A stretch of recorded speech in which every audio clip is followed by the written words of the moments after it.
Good.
Not to share the link again.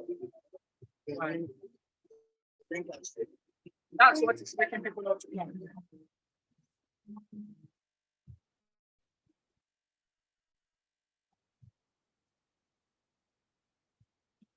Yeah, like it's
Okay, thank you.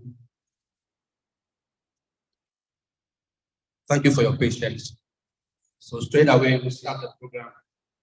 You know, in times like this, we can't do without the Most High. I'd like to call on Madam Kate to give us opening prayer.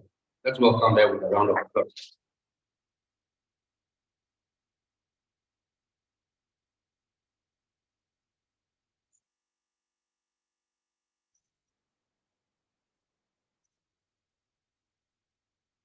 Please let's be on our feet.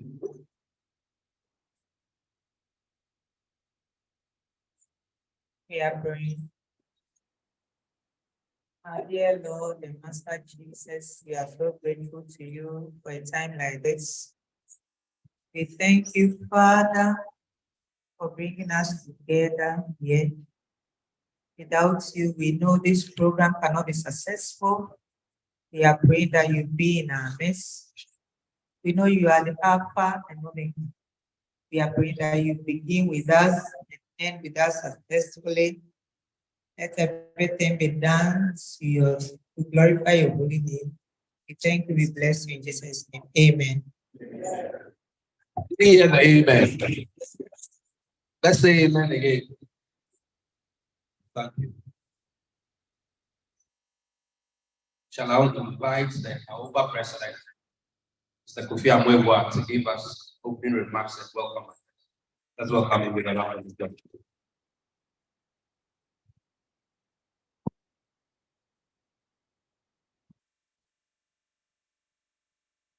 Right, Honorable Speaker, former Speaker of the Parliament of Ghana, Mr. Adjaho, Honorable Deputy Minister for Education, Mr. John Ntane Fordjour. Nime, I don't see any Nime here, but I want to address them what to say. And Amen, just in case we have some of them among us. All protocols observed. Good afternoon, distinguished ladies and gentlemen. It is my singular honor and pleasure to welcome you all to the Memorial Lecture for 2023.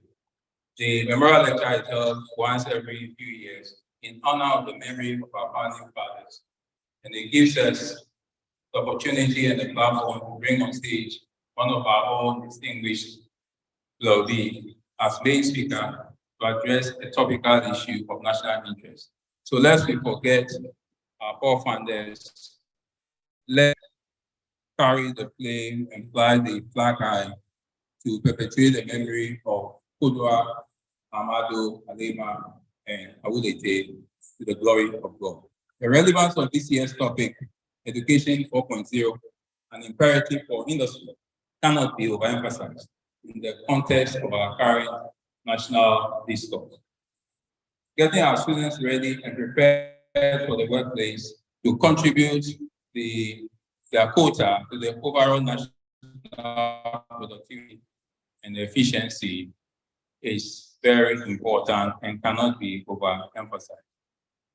We want to thank our main speaker for accepting to do this for us, do this for the school, do this for the association, and also for all the well-being. We also want to thank the Right Honorable Adjaho, the Honorable Deputy Minister for Education, for accepting to grace the occasion. Once again, you are all welcome to Memorial Lecture 2023. Thank you very much.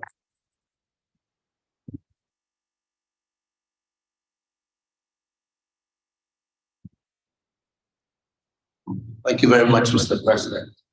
We're going to have the school choir joining us to sing the school anthem. You have built nations of men, truly. So we're going to sing the school anthem with the help of the school band. The school band, sorry. You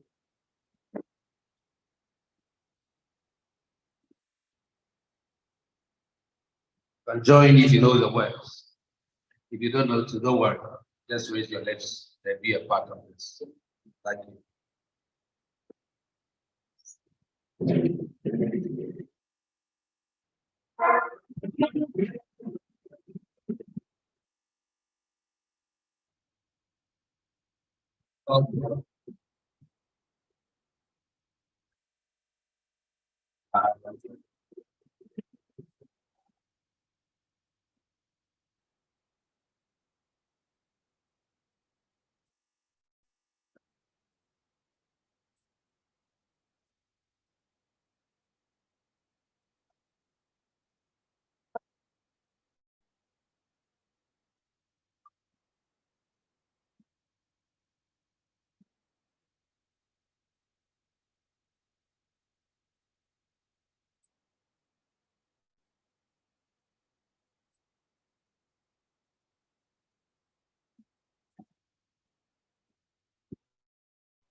Thank you, school bag. Can please resume your seat.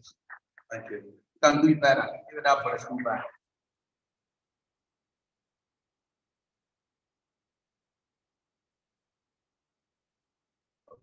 Thank you. At programs like this, we just can't come and observe the lecture or come and listen to the lecture without having the chairman. It's appropriate to have a chairman to take care of affairs as we run the show. So at this juncture, I'm going to invite Bleobi Messi, Minta Janko, and Bleobi Samuel Portofi to introduce the chairman. Shall we give it up to them as they come out? We talk about asthma. Bleobi Messi, Minta Janko is the true ambassador. He didn't want to achieve that, so he came to Paris and came to Accra. Thank you for coming to this presentation. Over to you. Right, Honorable former Speaker of Parliament, Honorable Minister Fordjour, Fordjour, National Executives of Awuletey, invited guests, students, all protocols observed. The Right Honorable Adjaho is an old boy of Accra Academy and a member of the 1977 year group. He is also a lawyer by profession and a former Speaker of the Parliament of Ghana. He has dedicated over 3 decades of his life to public service. He has served as a state attorney, a member and chairman of the Public Boards and Commissions, a member of the Parliament of Ghana, a member of the Pan-African Parliament, the first Deputy Speaker of the 5th Parliament of Ghana, and the Speaker of the 6th Parliament of Ghana.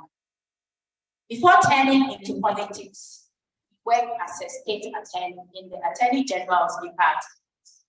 Whilst at the Attorney General's Department, he was seconded to the office of the Special Prosecutor as an assistant in charge of the then Wong-Akko region. Subsequently, he was seconded to the office of the PNDC Coordinator for Revenue Investigations and Tribunals as the Legal Officer Deputy Coordinator. In 1992, Right Honorable Adjaho resigned from the legal service of the Ministry of Justice and Attorney General to contest the 1992 entry election on the tickets of the NEC in the Aveno constituency, now divided into Akati Town and Akati North constituencies. He won 6 consecutive elections, but served for 5 terms, or 20 years as a member of Parliament. Shall we give a round of applause?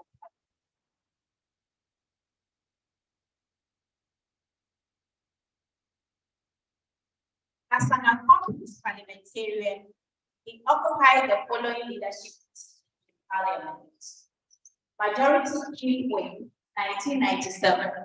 1997-2001. Minority Chief Whip, 2001-2001. Deputy Minority Leader, 2005 to 2009. And First Deputy Speaker of Parliament, 2009-2013. After the division of the Aveno and the constituency into Akati North and Akati South, He was elected as the Member of Parliament in January 2013. He gave up his seat as the MP for Accra South, having become the first sitting MP to be elected as Speaker of Parliament in Ghana, in line with the Constitution of the Republic of Ghana. Another applause. He therefore became the first Speaker of Parliament of Accra, the Fourth Republic of Ghana.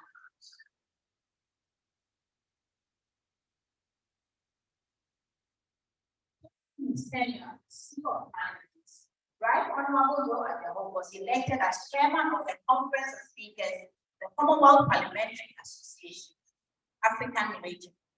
Under his chairmanship, Ghana hosted the Conference of Commonwealth Speakers, Africa Region, for the first time. He was a founding member of the Global Organization of Parliamentarians Against Corruption, GOPAC, in Ottawa, Canada. In 2002, and the first chairman of the Ghana chapter of African Parliamentarians Network Against Corruption, APNA. In recognition of his contribution to public service and good governance, the state conferred on him the Companion of the Order of the Volta and the University of Professional Studies, awarded him an honorary Doctor of Laws degree. Another round of applause, please.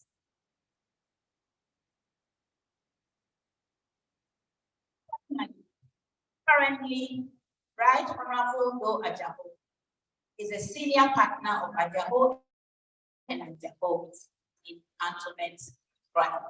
Ladies and gentlemen, with a big round of applause, shall we welcome our chairman.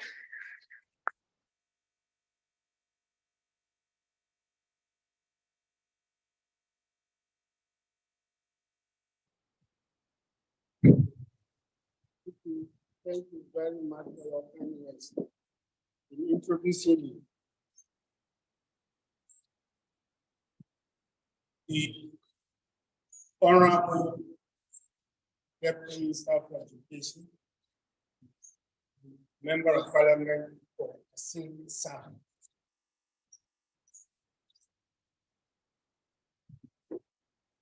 The headmaster and staff of the Accra Academy.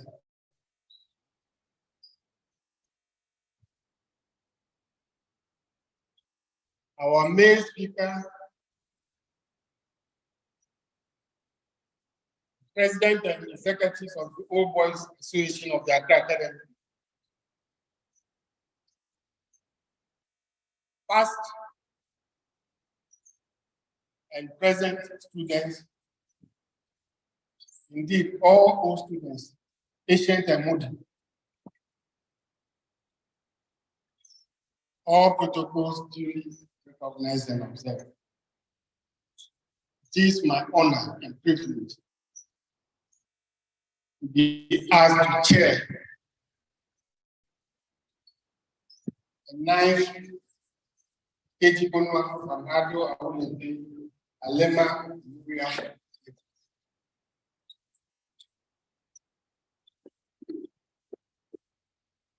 Yes.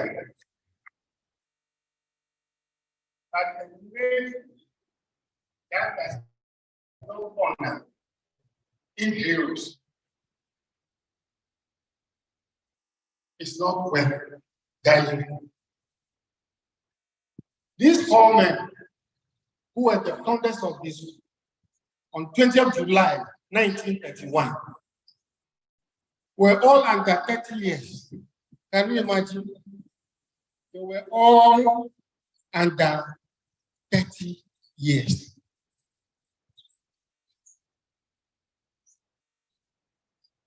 It is their dream, their vision, their sacrifice, their dedication that has produced some of us here. It is therefore important that we remember them.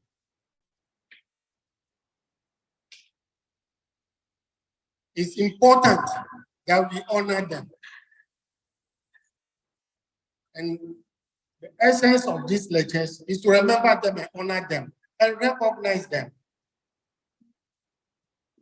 the headmaster, and our president of the Young Boys.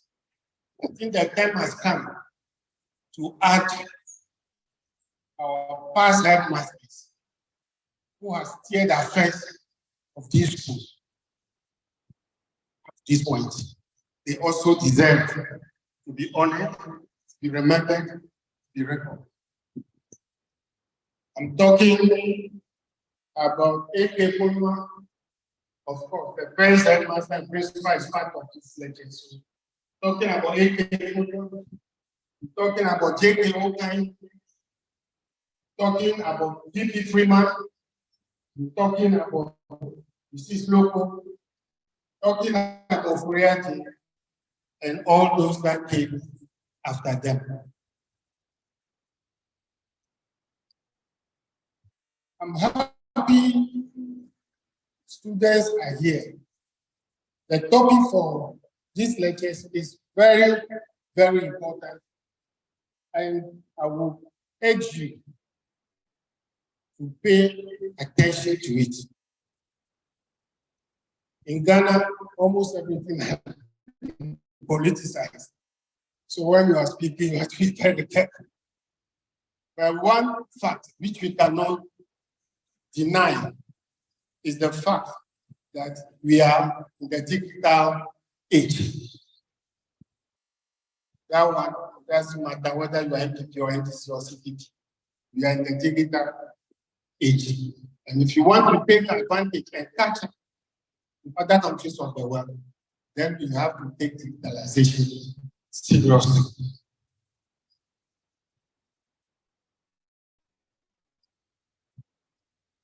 Our time, I don't know. We don't have online studies.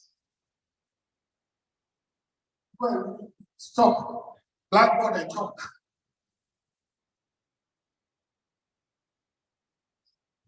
But now, they have moved away from that.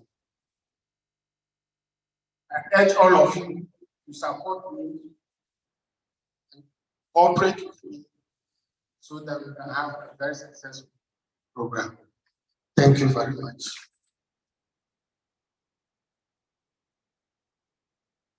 We can do better.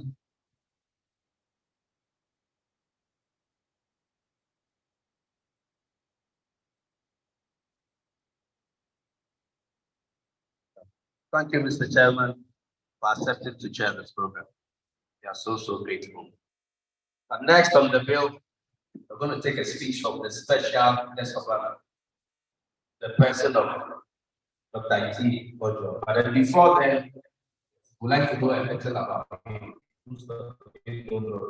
I know this is the second time of meeting after the book launch. So I'd like to invite Professor Fordjour to do that. So let's give it a round of applause. Like it's time to meet.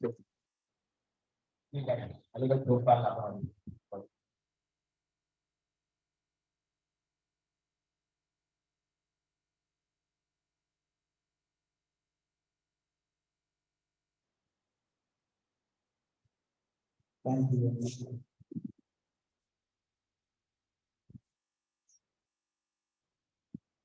Our chairman, our president, the deputy minister of education, the headmaster, and our guest speaker. Ladies and gentlemen,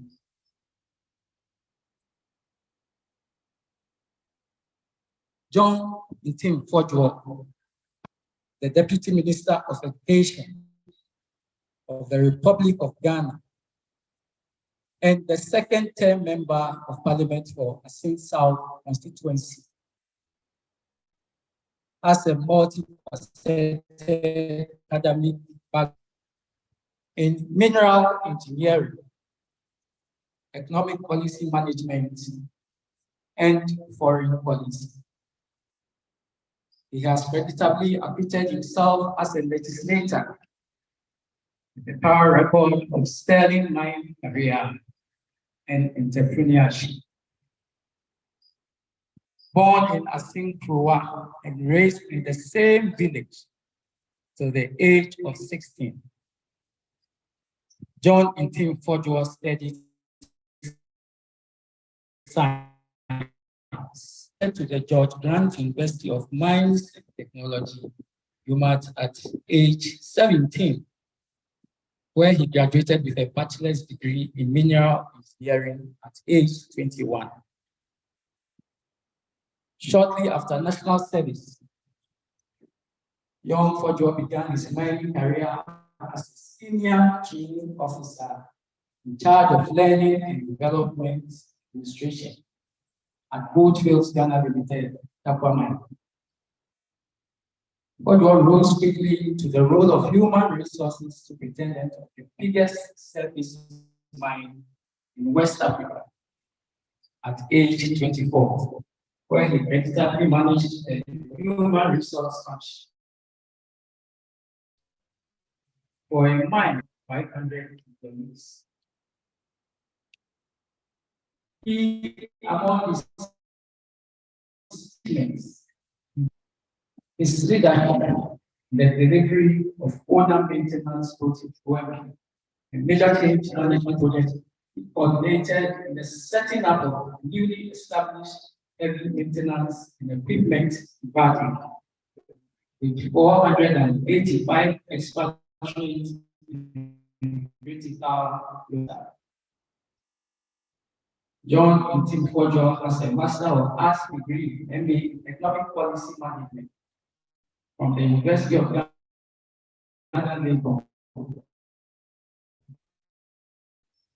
and anti-corruption methods from Georgetown University, Washington, D.C. He is currently at the concluding stage of his PhD in political science with the University of Ghana, Lagos, with research specialization in Ghana's foreign policy decisions at the United Nations.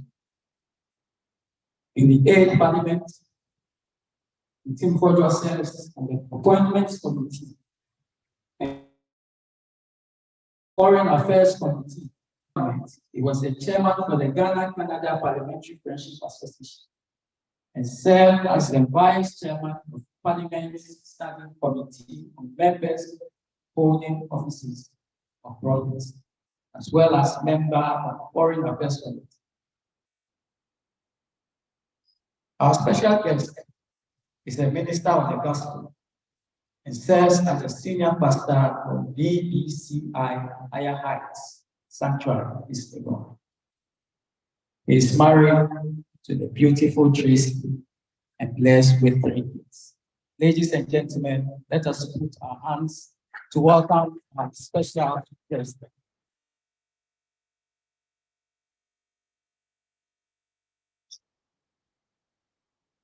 Thank you very much. Very generous introduction.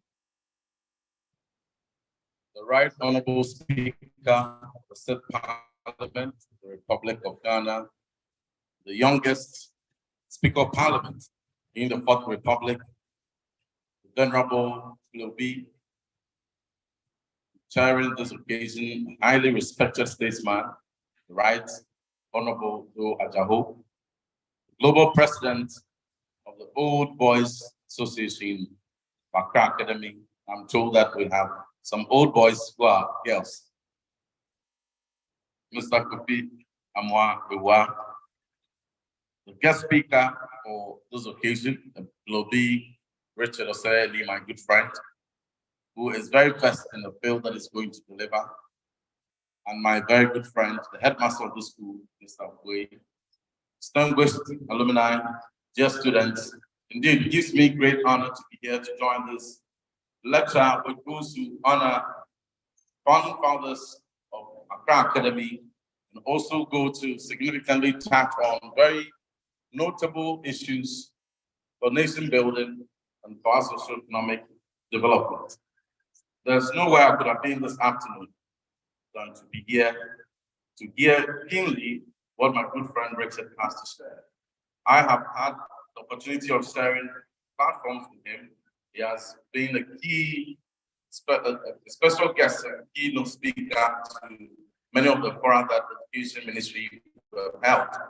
And so I commend the organizers for choosing him to be the one to deliver the lecture on Education 4.0 for Industry 4.0. I bring you the warm greetings from my minister, Dr. Osei. And whenever I'm here at Accra Academy, I feel at home, though I wasn't privileged enough to be here as a student.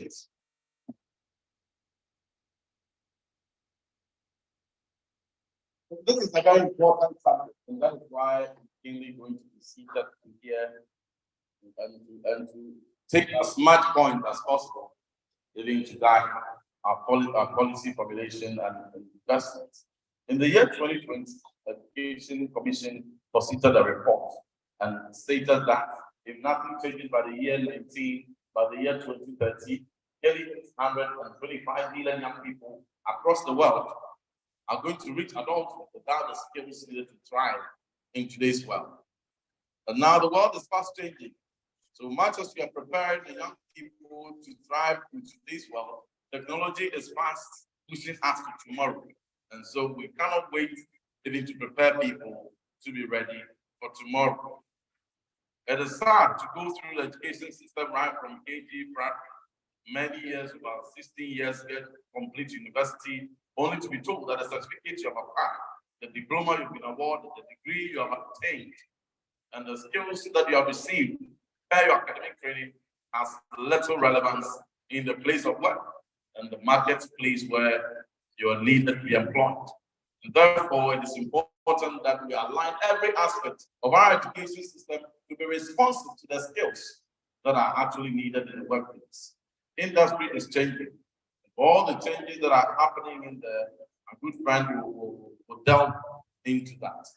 I'm just to say that as far back as 1924, Sidney Presley was one of the people who were advocating strongly over a century, exactly a century ago, that education must undergo major revolution because we need to find a way to merge education science with technology and find a way to change how education is done.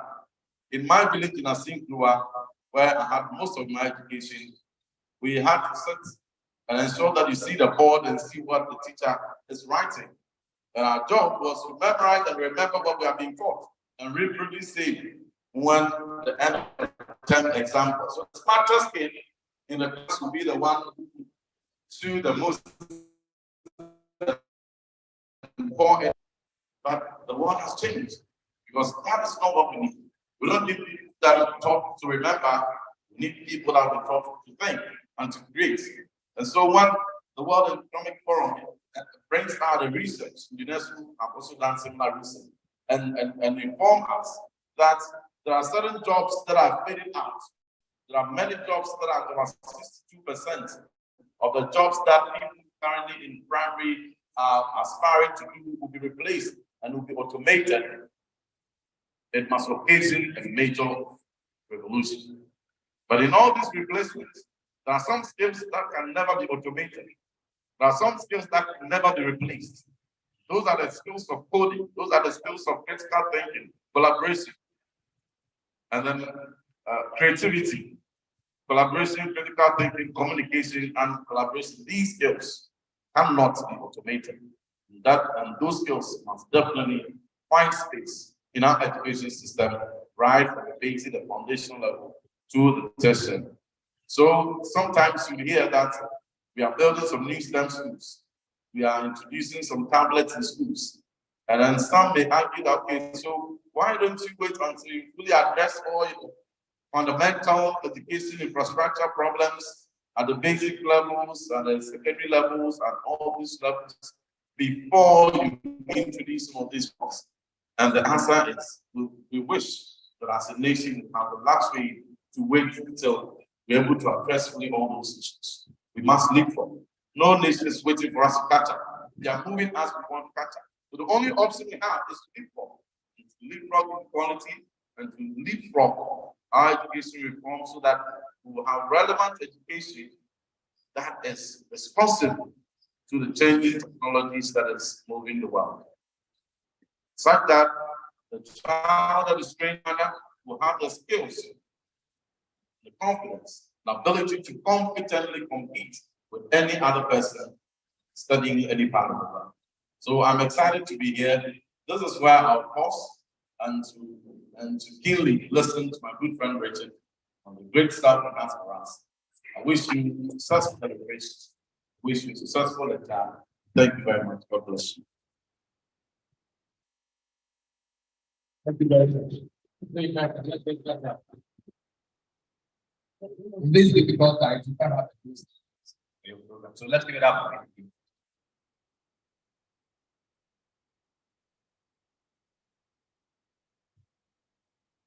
Thank you. Yeah, before we go on, we have in our midst LBs that I want us to give us a wave. All LBs in the house. Give us a wave. Let's give it up for them.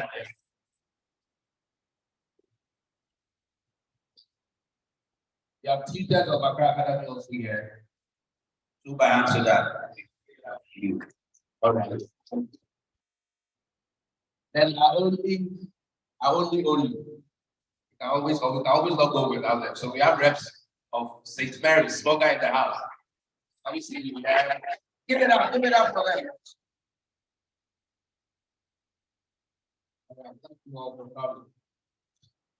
So I'd like to introduce a fine gentleman who is also a LB, completed in 1994. He's very smallish in stage, not in the mind. He's going to do as the others by introducing a speaker for today. He also happens to be the General Secretary or Deputy General Secretary of Awuletey. He's in the person of Leobina and let's give it up for him.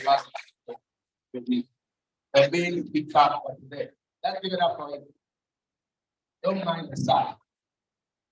God decided to put all these bodies in his mind. Give it up for him.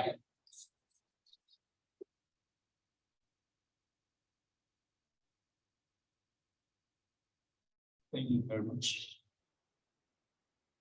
Mr. Chairman, the Right Honorable former Speaker of the Parliament of the Republic of Ghana, the Honorable Deputy Minister of Education,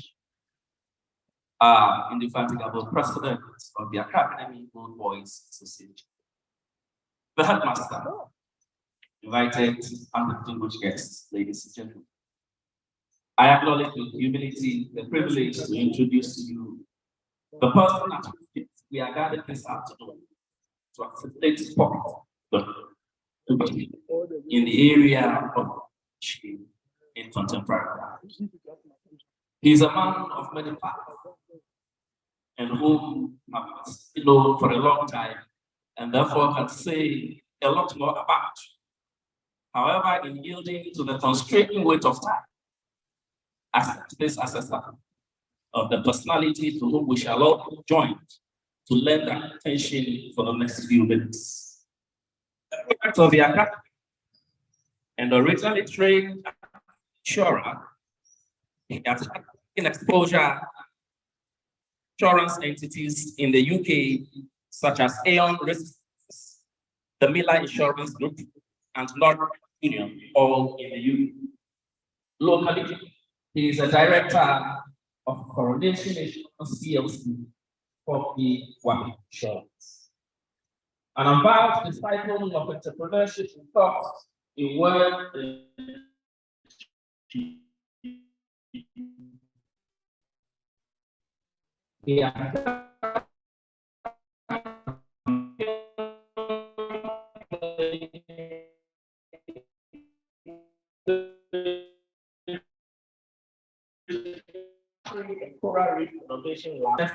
and wealth of experience, such as the Ghana National Petroleum Company, the Ghana Police Service, the Nigerian Central Bank, the Ghana Water Company Limited, the National Board of Sports and Industry, and the Ghana GIC Employment International Projects. Our speaker is credited in the development of the curriculum for the Youth Employment and Entrepreneurship Project, as well as a co-curricular program on entrepreneurship, coding, and robotics for young persons between the ages of 8 and 15. In partnership with the Ministry of Education, Ghana Education Service, and Positivo GmbH, he developed the National Digital Literacy Project that seeks to roll out digitalization of schools across Ghana. He is an award winner of the Ghana Professional Awards Banking and Finance Division and a Global Village alumni of the Lakoka Institute. He is also a former judge of the Water Africa Business Plan Competition and a certified curtains adapter innovation practitioner, as well as a John Maxwell certified coach. To borrow the words of our speaker, it will be a cardinal sin if with all this knowledge he fails to impact. And so he has started his due and as lecturer at IPA, as well as the University of Greenwich and the Catholic Institute of Business and Technology.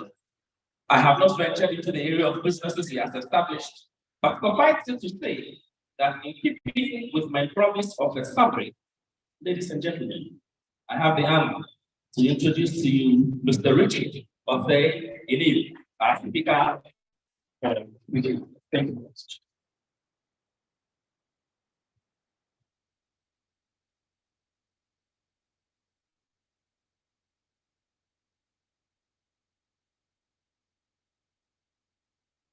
Thank you. Thank you very much, Nat. Yes, Nat and I go back quite a number of years in another area.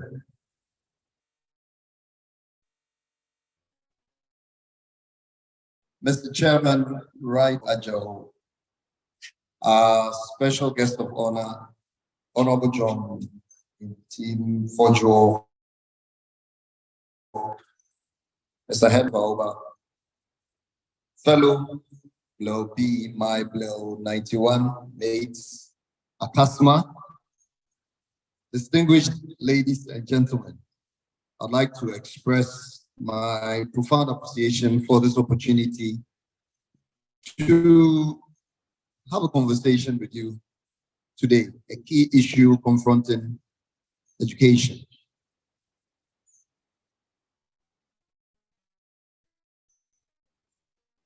When the Deputy Minister Ayashish, but let me throw some other insights. It's probably, we're in June, right? June 2023. So that makes it about 30 years ago. We may just have finished writing our last A-level general paper. I parked near over there and I saw our old classroom. I was assigned to Alema, but so many of my guys were in LN. So I became a refugee. I'm here from, is Marco still over there?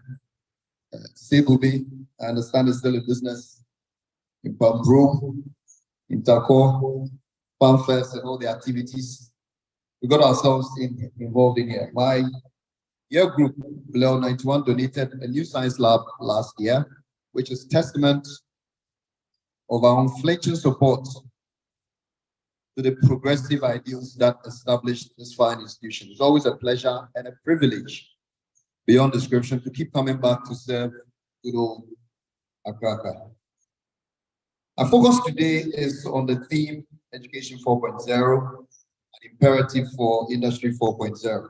And as a matter of fact, this is a lecture I give anywhere I find myself across the globe. I keep giving it over and over again because it's such a central issue in education. Believe it or not, whether in the US, the UK, Europe, wherever, there's still issues around access, equity, and inclusion.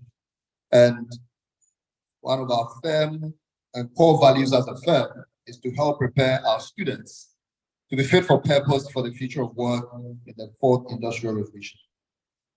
I run two firms, Hatchery Positivo BGH and Coral Reef Innovation Hub. The hatchery is an ecosystem that hatches ideas. Interestingly, when we first registered the hatchery, our lawyers thought we were going to replicate Abuko Futu or Abuko Dam. And it took a while for them to understand what our real intentions were. The metaphor which forms the core of the foundation of Coral Reef, other companies, the Coral Reef in the ocean, which is an ecosystem of color, light, life, diversity, and development. We meet collaborate, develop, and bounce new ideas off each other, shift mindsets, and release latent potential. My job today is to shift your mindset 80.5 of a degree. If that happens, my job is done. Last year, we embarked on a journey to build up an African footprint. We did joint ventures in Liberia, Sierra Leone, South Africa, Swahili, and so on.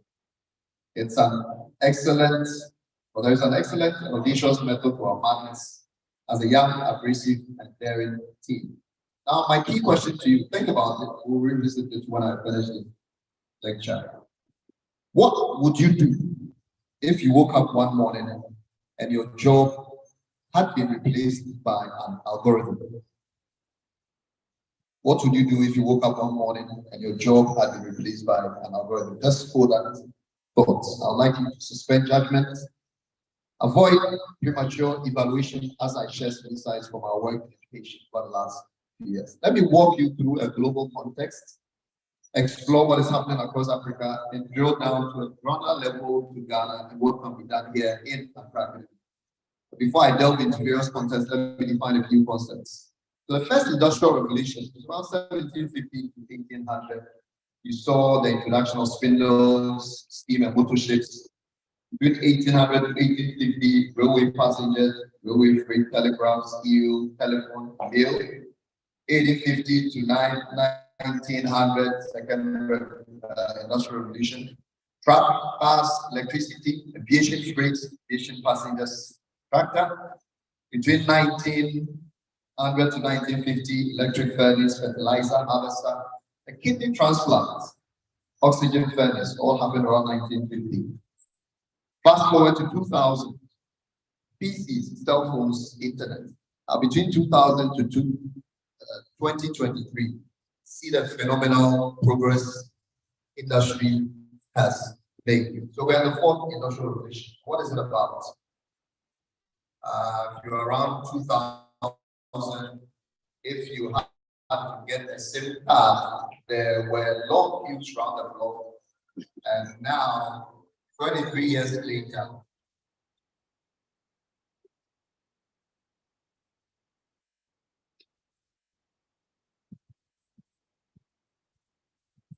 that's a beautiful soundtrack to my lecture.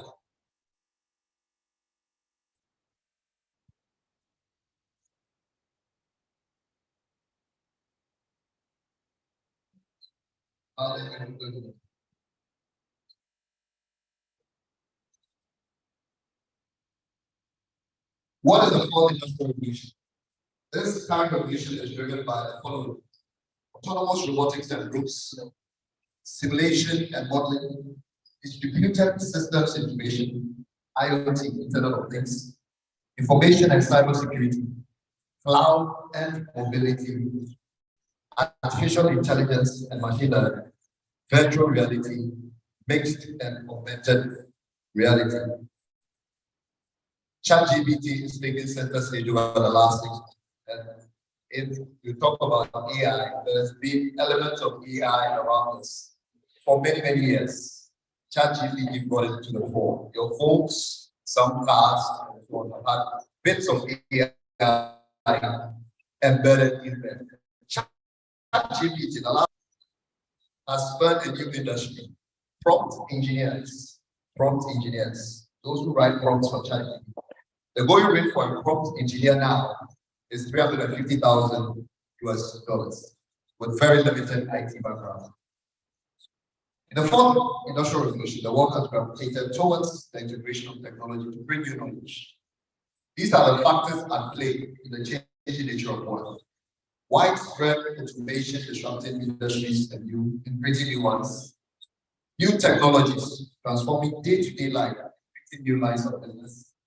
The new types of firms emerging, even made it a lot more rapid. New types of workers requiring new types of skills. Platforms are enabling firms to enter markets without physically being present. Inside, outside influence, and growing without physically degree. AI, less demand for low-skilled labor. High demand for advanced cognitive skills, social behavioral skills, skill combinations associated with greater adaptability. as a concept global world and how countries must build human capital to remain relevant. What would you define as the worker 4.0 by 2030? Now, any routine task that an algorithm can replace is being replaced. So if your current curriculum is preparing your students towards decreasing job demands and not growing job demands, then level. We have a problem. Decreasing job demands around data entry classes, admin and executive sector. Accountant, bookkeeping and payroll class. Look up IBMs. Accountants, auditors, assembly, factory workers, business services, admin managers, and so on. Growing job demands, data analysts and science, AI and machine learning specialists, big data specialists, digital marketing and strategy, process automation specialists, digital transformation, information security, software and application developers, and Internet of Things specialists. Now, these are some next generation jobs. Tell me if you recognize again an augmented reality architect, an AI lawyer, a robot. I can see my friend, the lawyer over there.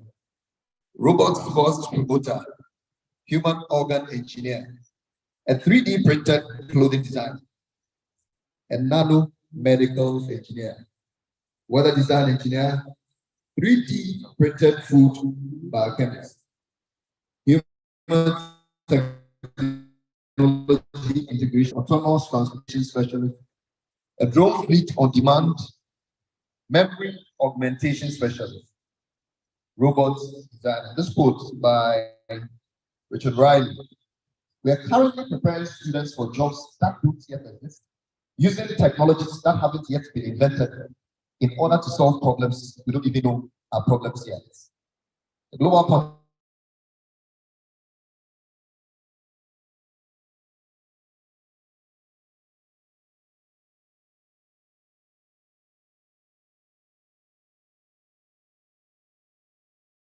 world today, adoption and application of educational technologies are not without problems. Nonetheless,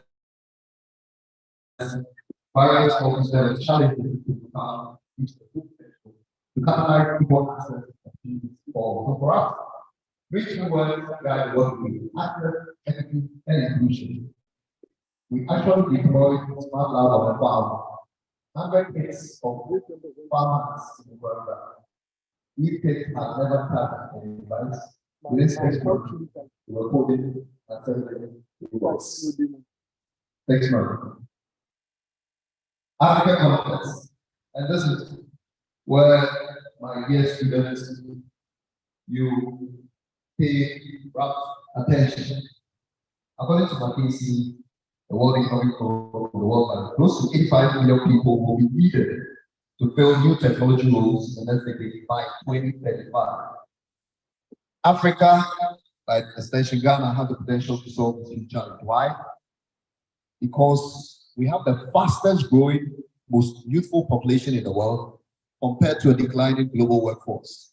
Both Japan and Germany, for example, have an average age of 48 and 47 years respectively. The average age in Africa is 19. Global Service for Manpower and other CEOs report that 75% of CEOs, global CEOs, report difficulty finding the talent they need compared to only about 30%, 31% in 2010. The rate of growth in Africa's young and growing population means that our workforce will be larger than China's and India's by 2035. How many years from now? 12 years from now. And by the end of the century, Africa will be home to 40% of the world's population. No continent comes close to solving the global shortage of technology talent than Africa. The exciting statistics will mean nothing if we are unable to convert Africa's population into talent. Population doesn't necessarily mean talent. A workforce of 1 billion by 2035 doesn't mean a talent pool of 1 billion. Population does not necessarily equate talent. It must be transformed through education and skills development. We need to launch a guerrilla movement to extract our talent, polish them and offer them like we do our diamonds and gold in the souks of Dubai, Definitely of New York and Happy Gardens of London. Fred Swanica, Constance Swanica and Leonard Twins, a younger brother. Constance is doing some amazing work with the Design and Tech Institute. Last time we were here for the careers event, she spoke. Her younger brother and his team will train 50,000 software engineers this year, and they plan to train 5 to 10 million youth across Africa in demand skills like software engineering, data science, cloud computing, cybersecurity, Salesforce, AR, VR, etc. in the next decade. They're also infusing what they call African leadership groups' secret sauce.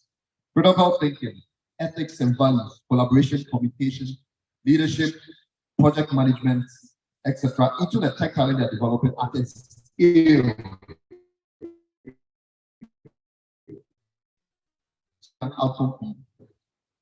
Both the challenges and opportunities, like a double-edged sword, are so huge that a few entities cannot be alone. Our entry to this market is to help start positioning and supporting Fred and teams like Within Code in South Africa, Moringa School in Kenya, Decagon in Nigeria, etc., all offering tech support. We have to think unconventionally and reimagine education across Africa. As I earlier stated, since July 2022, I've been on a mission to build and position our business as a Pan-African entity targeting a footprint across 30 to 40 countries by 2030. How are we going to do that? Using technology to build a platform business. So as we engage, think of the following issues. India today generates $230 billion of foreign exchange by exporting its tech talent. We're exporting nurses and doctors. We can be exporting tech talent. 90% of that comes from outside of India. And every tech worker spends money in restaurants. They have an Uber driver. They spend money in shops. And they bring wealth that drives the middle class in the country. And so Africa, by extension Ghana, has a fantastic opportunity to become the next India by building a large pool of technology, talent, and attracting foreign exchange into the continent, and building the middle class that will actually fuel the economy.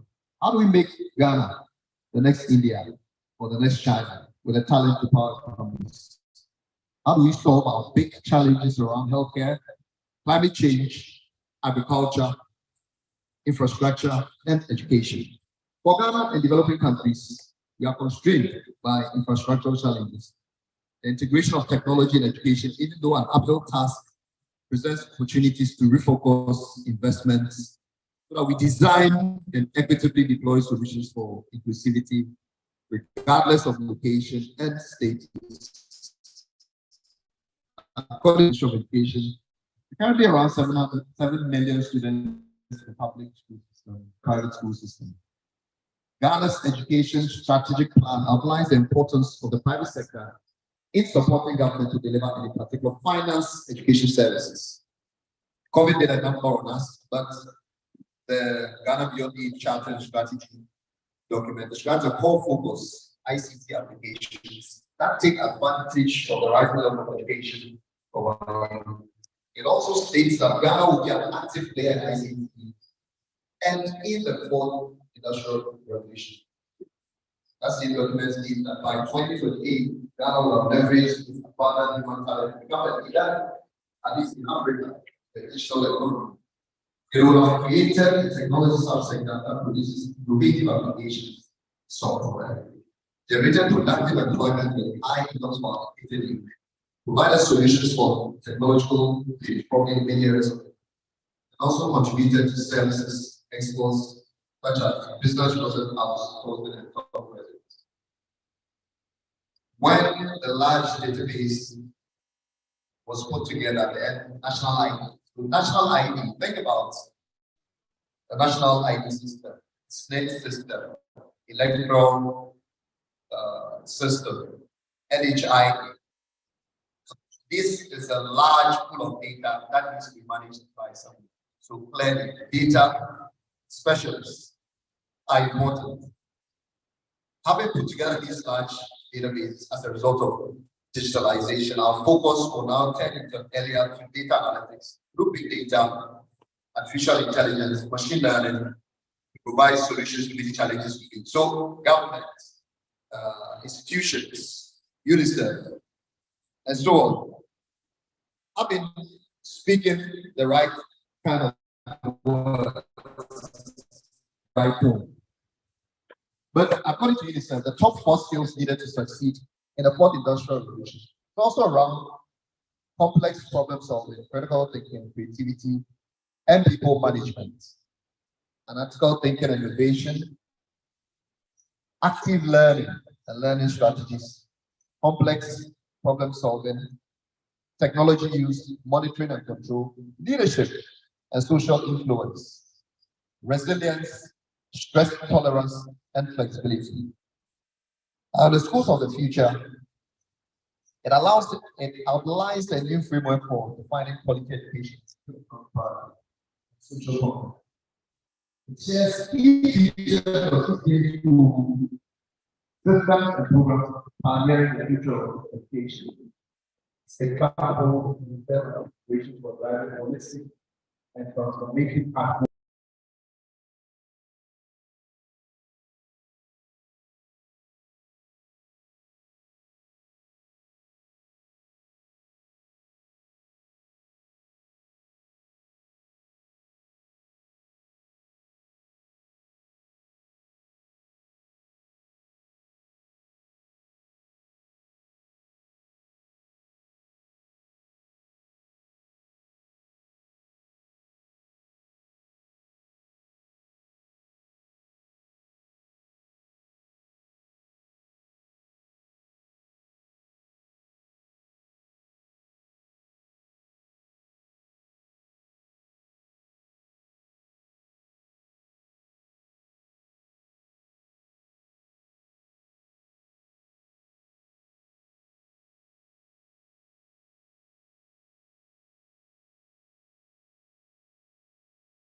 You have built nations of men. You made great men of them. Generations of scholars salute you. Black and gray acknowledge you. A lifetime of feeding in thoughts, in words and deeds. Esekwam wideri, esekwam wideri, esekwam wideri. True to the spirit we live. Grab the substance, leave the shadow, then onward to the truth. Esekwam wideri, a great family. Esekwam wideri, esekwam wideri, esekwam wideri. True to the spirit we live. Grab the substance, leave the shadow, then onward to the truth. Esekwam wideri, a great family.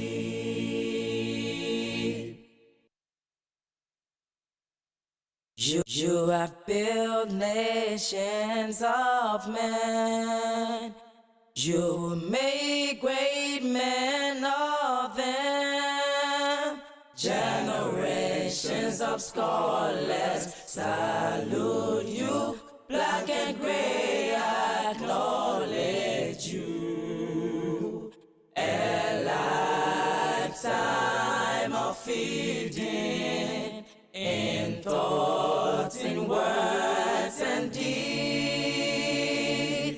Esekwam wideri, esekwam wideri, esekwam wideri. True to the spirit we live. Grab the substance, leave the shadow, then onward to the truth. Esekwam wideri, a great family. Esekwam wideri, esekwam wideri, esekwam wideri. True to the spirit we live. Grab the substance, leave the shadow, then onward to the truth. Esekwam wideri, a great family.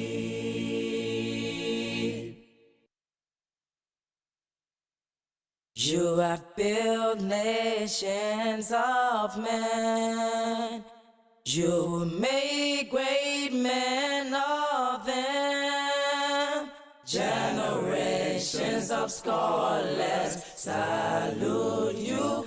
Black and gray acknowledge you. A lifetime of feeding in thoughts, in words and deeds. Esekwam wideri, esekwam wideri, esekwam wideri. True to the spirit we live. Grab the substance, leave the shadow, then onward to the truth. Esekwam wideri, a great family. Esekwam wideri, esekwam wideri, esekwam wideri. True to the spirit we live. Grab the substance, leave the shadow, then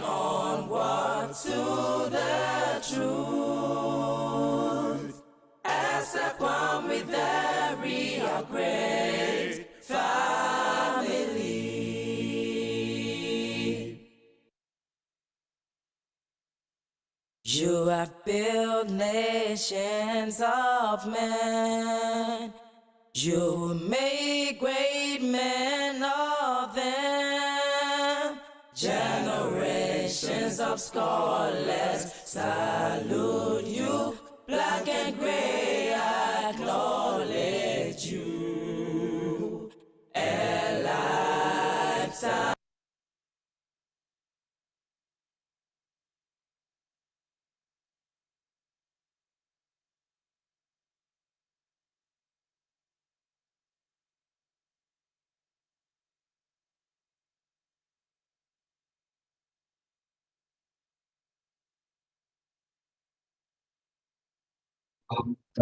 These two, what we look at them, parents and accessibility for all students.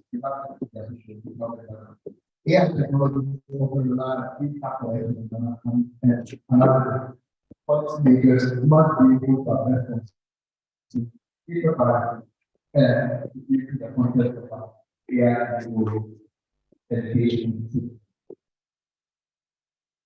Future, the next step. Look into the future. What are all the we've been in discussion with the headmaster and the team about cycling, and here I am here. That gives you the opportunity to experiment, play around with the tools. I think you should have something on coding and programming skills in place, and that's what that we can offer. So I look to the future with you. I wish you nothing but the best.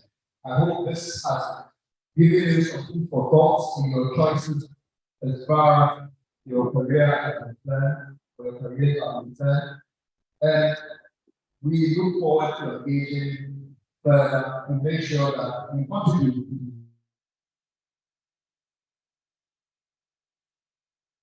making you globally and viable in the industrial force.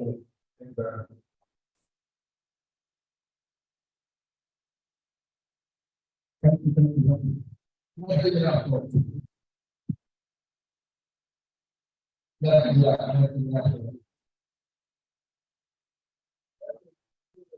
Thank you so much. Thank you.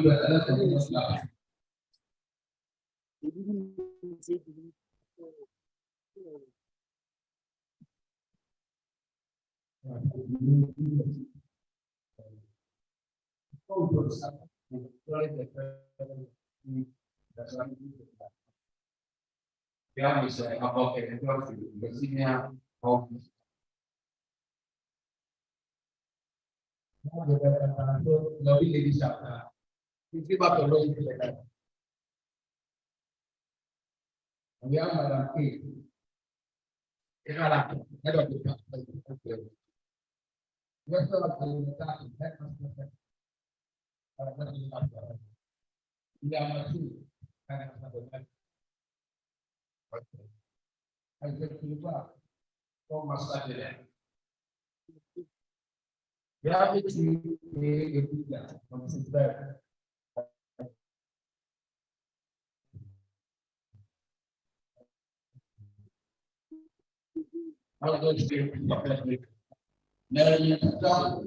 Yes, yes. Then I start with how it's everything goes. When you have some of the logging at all. And then it's such a loop, the banana.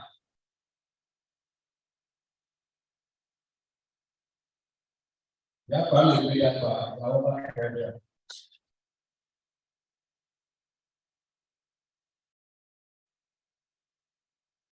That's someone in the home.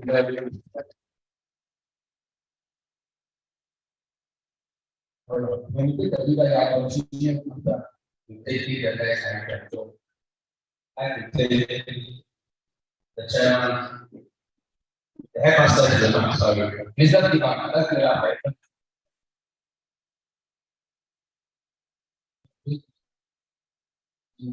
For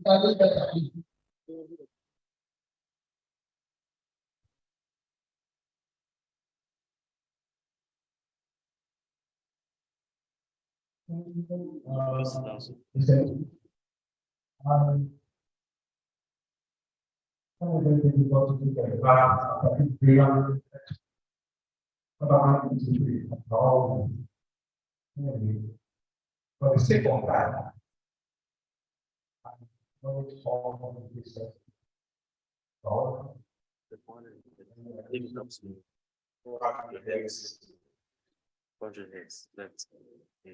this so that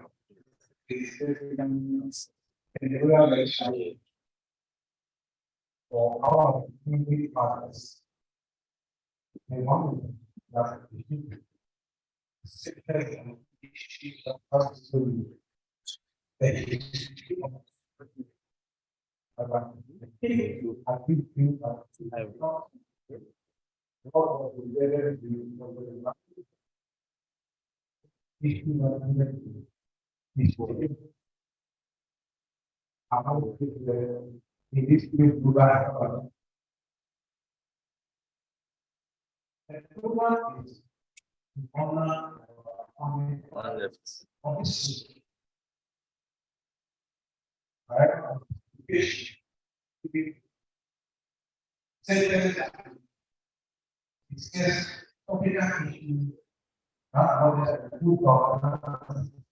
education. And this better place for education for the purpose of building a country in our career. Very difficult. You see, in there are limitations from one and they are going on physical issues. And they are very basic things of language. This we are in of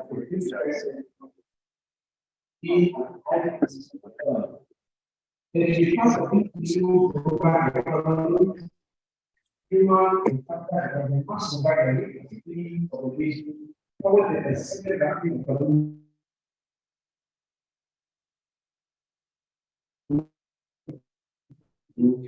Use American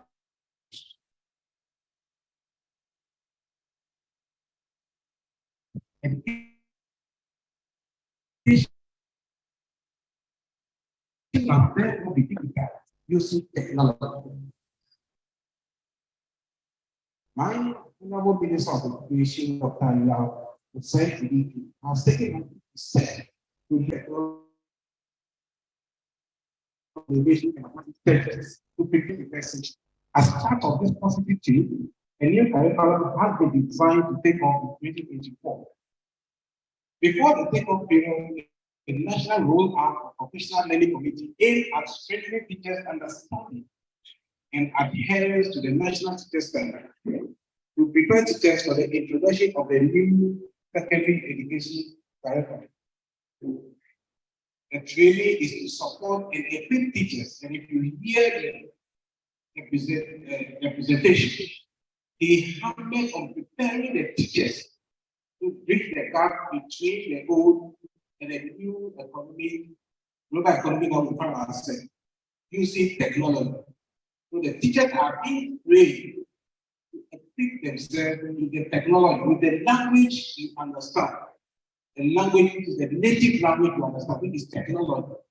So there's a training going on for them, and we are privileged as Accra Academy to be the first, I should believe, to have this lecture on education of Israel.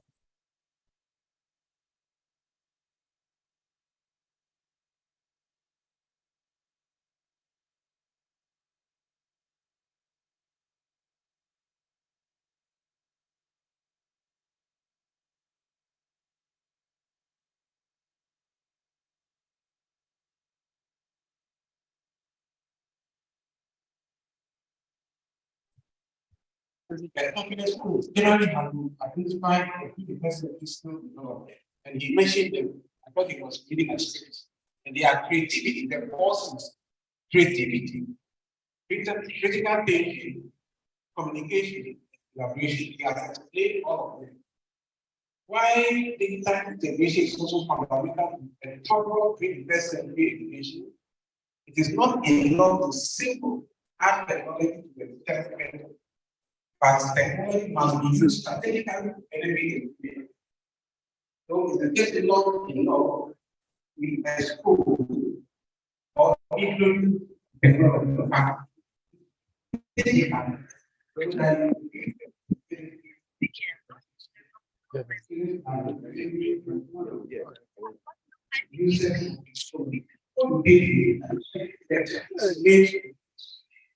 The only game how to use technology. You are more efficient in some of this. So what do we do? And giving us the entrance for the first time, so that this can probably be open to the possibility presented to deliver them. We need to use the technology you have in you to deliver more or less efficiently to help you. The 21st century teacher needs to serve as a guide or mentor for their students and not as all-knowing sage, providing them with just information. And that is what our presenter this afternoon told the teacher must use what we know to help you to position yourself well, to make the right choices of courses. And you have literally of careers that the AI is taking over soon. So if we are running to do courses that will be very soon, will be taken over by robots, will soon be out of job. So we will be holding the certificate, but there's no job for it because a machine has taken over that job. So we must shift our mindset into thinking of how to select the right one for the job. The lecture today is to shift our mindset to a new 21st century skill acquisition needed to function effectively in a new global economy. Let's begin to accept the fact that the world is moving forward fast and it's not waiting for any individual, any family, any parent, or any nation. It's time now to change our mindset and accept technology as the way to do. We are all at risk. Teachers, parents, policymakers, if we fail to accept the new government driven by technology is the way to do. Mr. Richard, thank you so much for opening our minds and shifting our minds to accept the fact that technology is the way to do.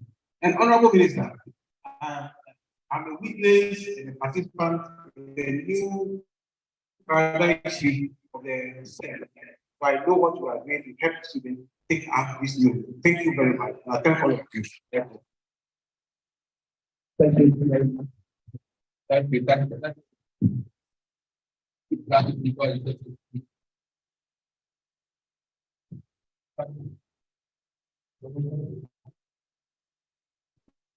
you. We have to start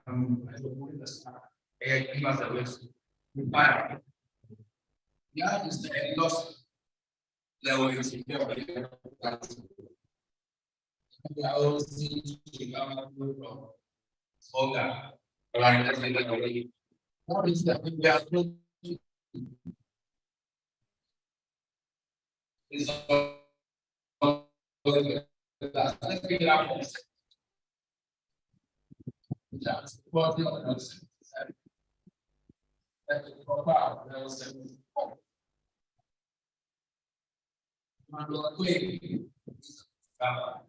all right.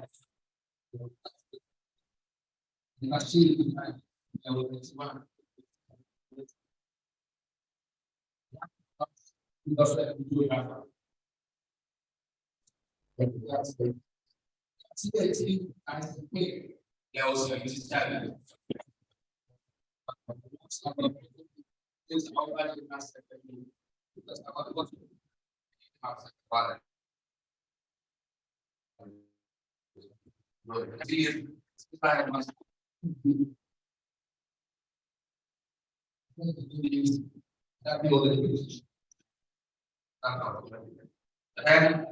we also have our friends with our as a second.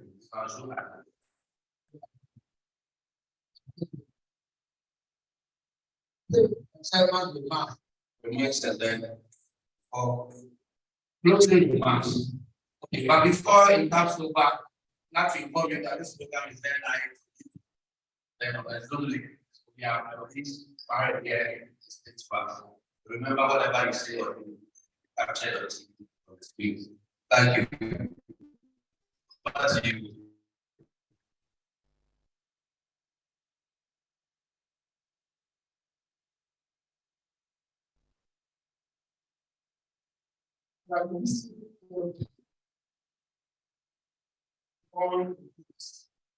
Especially and let's be that any item to summarize.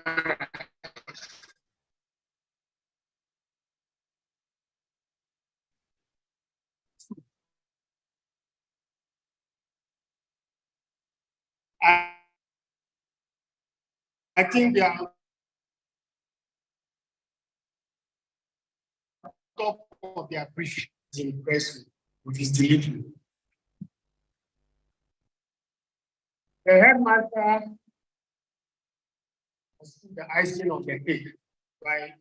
Actually, I was going to take the minute but he has built by raising issues and actually giving us information as to what the Minister of Education is doing, and Accra Academy is a beneficiary of that effort.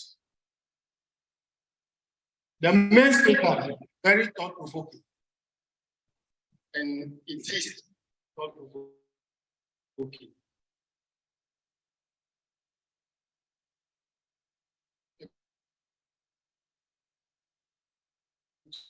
Education for we have to get resources to do it. We have to find the money to do it. Have been there, and I know governance is no joke. Our revenue level is nothing to write home about, and more often than not, we have to run the World Bank and the IMF.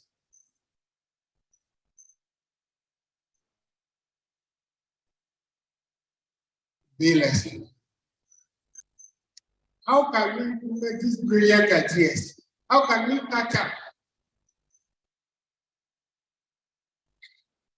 and prepare the country, especially the students, and give them education 4.0 when the resources are not there? The time has come for us as a country to have a stakeholders meeting to review general education in this country with particular reference to the pre-SHS. This is very, very honest. I'm emboldened to make this point because whilst preparing to come and chair this program,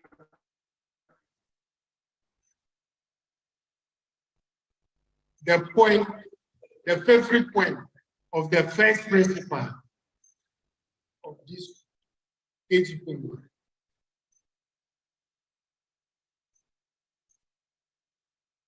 and the title of the poem is Character of Happy Life, Character of a Happy Life by Sir Henry Woolty, one of the co-founders of this school, one of the people that we are honoring today, one of the people that we are remembering today.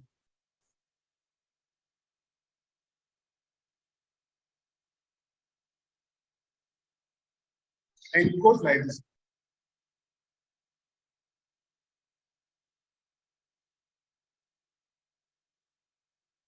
How happy is he born and taught and simple truth is utmost.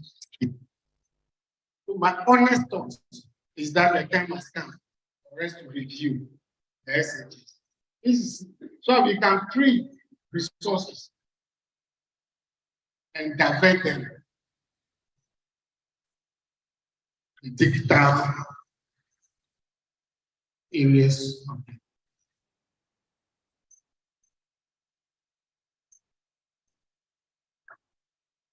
If you don't have the resources, how do we get all these things put in place? It's money. It's an influence. We need resources. And I believe that we have to take the second free SHS. Review it, Ghana alone, let's read it. All of us, including me. So we have to take a second. I know it has set a certain purpose. If we can't to the level that economy in the future cannot take. Because if you look at the budget and you look at the amount of money that is going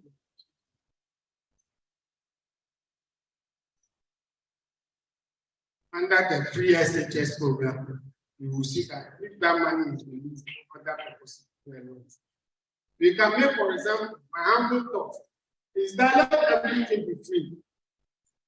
No, let everything be free. But why can't we take a second PD? We have to share it 50-50, parents and guardians take 50% and government take 50%. Is it 55%, 55%? Is it 100% that we should to parents? These are things that clearly delay. So the money can be made available. We need to have access to internet, of course. We need access, we have to get computers. We have to pay people to teach us, to teach our students all this. And we have, even when you get a computer, you have to upgrade it to catch up with new technologies.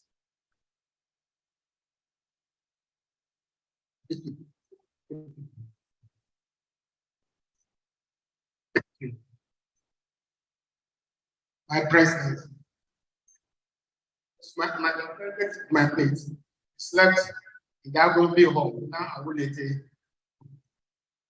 Then, Mr. Headmaster, thank you. It is on this note that I close my remarks. Thank you.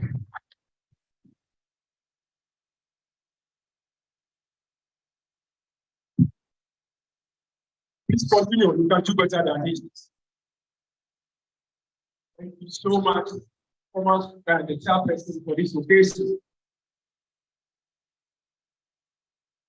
Well, we have gotten to my co-MC is coming, but the band should get ready and we all be on our feet for the school anthem. But before we do that,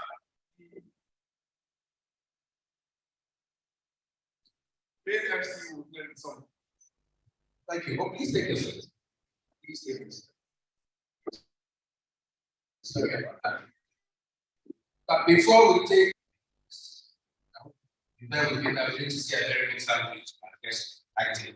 So we have Mr. Emmanuel Faith and one lady, the headmaster. Thank you so much for taking time out of this. Thank you, everyone.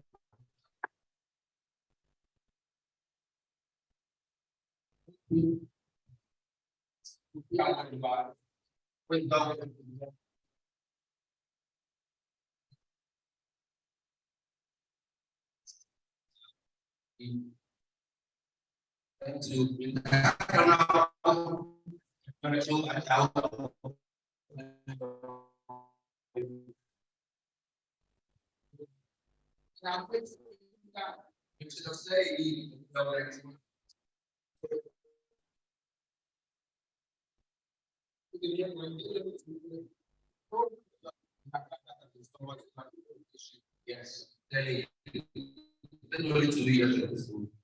I said, there's so much. It's the second time I've been at that time. Thank you so much, Mr. Richard.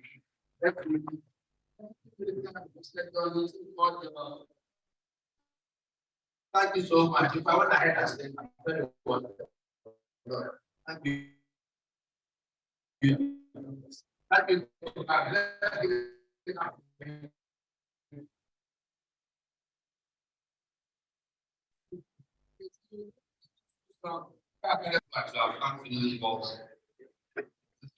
Those of you here, I believe you made a lot.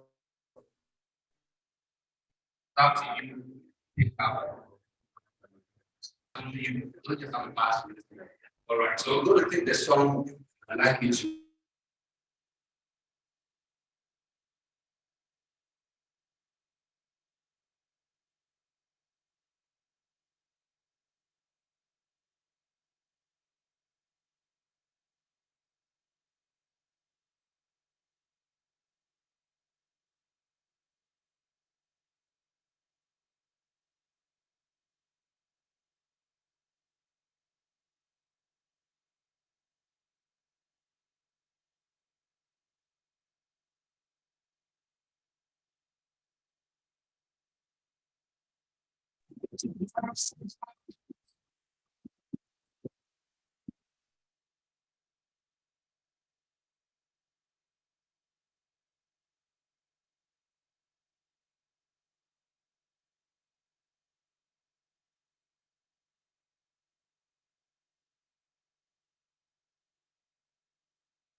You have built nations of men.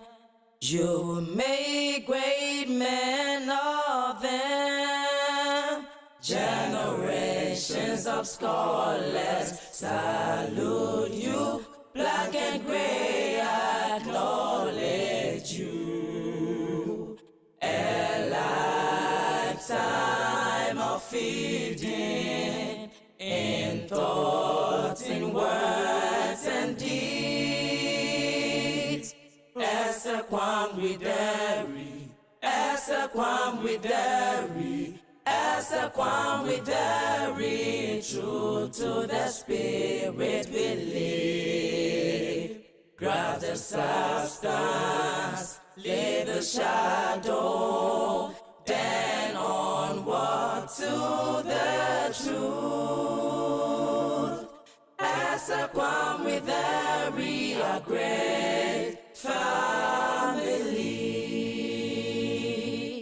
As a kwam with every, as a kwam with every, as a kwam with every. True to the spirit we live. Grab the substance, leave the shadow, then onward to the truth. As a kwam with every a great family.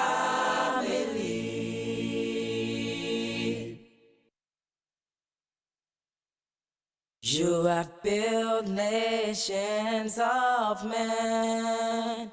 You made great men of them.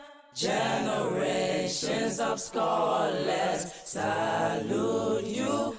Black and gray acknowledge you. A lifetime of feeding in thoughts, in words and deeds. Esa kwam wideri, esa kwam wideri, esa kwam wideri. True to the spirit we live. Grab the substance, leave the shadow, then onward to the truth. As a quam with every great fire.